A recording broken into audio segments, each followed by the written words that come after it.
Well, former President Obama returned to the White House yesterday for the first time since leaving office. The reason for his return, an event to celebrate Obamacare. Now, this celebration comes amidst inflation we've not seen in more than 40 years, and of course, an energy crisis that's hitting all of us at the pumps. Joining me now to talk about this and more, Congressman Kevin Brady. He's the ranking member on the House Ways and Means Committee. Congressman, welcome back to the program. Thanks for having me, Tony. Well, let's start with the March jobs report and inflation. What do those numbers tell us about the Biden administration's economic policies? Yeah, so the jobs number for March fell short of expectations, but not too much. It was over 400,000. Here's the challenge, I think, for most families and small businesses. One, job growth is slowing in America, but inflation is accelerating. As you noted, already at 40-year high. Looks like it's going to go higher and last much longer. So a lot of Americans right now are bracing for higher prices moving forward. We're already in what most economists believe is a wage price spiral, which really always has a bad ending for American families and workers. And right now, there's just no end in sight. Families, especially low-income families, families of color, those working families, they are right now bearing, I think, the most crushing burden from these higher prices. So, Kevin, yesterday, former President Obama showing up at the White House to celebrate Obamacare. Are they scrounging to look for things to celebrate about?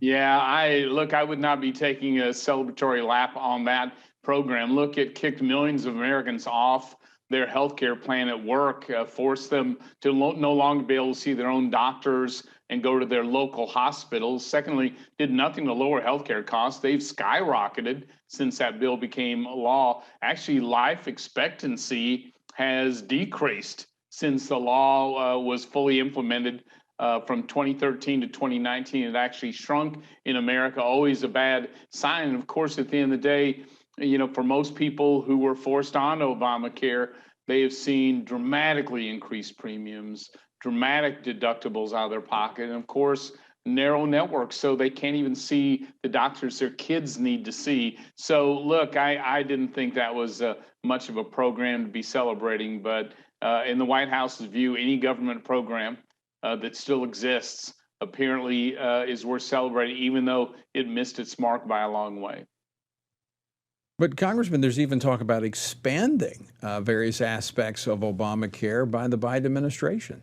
Yeah, so we saw this during the COVID pandemic where they expanded the subsidies and made them so lavish, it actually became a barrier to Americans returning to work. About a 500,000 Americans were getting better health care, jobless, and they were returning to the work. That's been really tough on Main Street businesses, certainly on the economy as well. Now they want to fix a, quote, family glitch, which they created, is in the law itself. And most legal scholars, including the Obama legal team, said they can't do it through rules and regulations, only by going back to Congress. And so, I'm a little frustrated by this now sudden change that they can make major changes that basically just subsidizes billions of dollars to really disconnect people from their insurance of work, which I think has some severe consequences.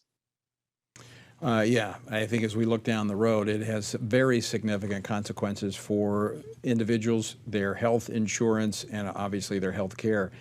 You're our numbers guy, Congressman Brady. So the FY 2023 budget has been presented by the administration.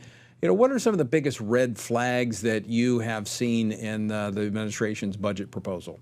Yeah, it is, Tony, it is a huge blowout on the spending side, as if, spending $6 trillion in the last 14 months wasn't enough.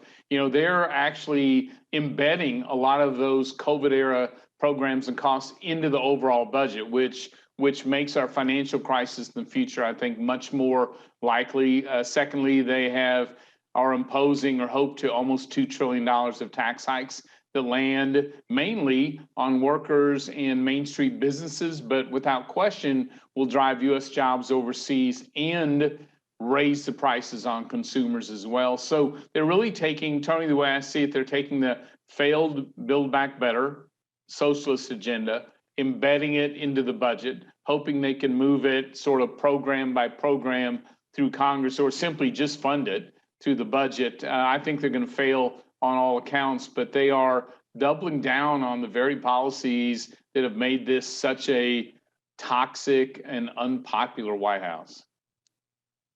30 seconds left. Congressman Brady, any relief in sight for the American family? You know, not if these spendings and tax hikes go through. I really am worried that inflation is going to increase more because, you know, the housing prices really aren't in the inflation yet. Gas prices are going to continue to increase. So far, the White House just hasn't given one solution yet to all these higher prices. Well, and may have to wait till November, another election to change approach, ideology, and political policy. Yes, Congressman Kevin Brady, always great to talk with you. Thanks so much for dropping in today. Good to see you, Tony. Take care.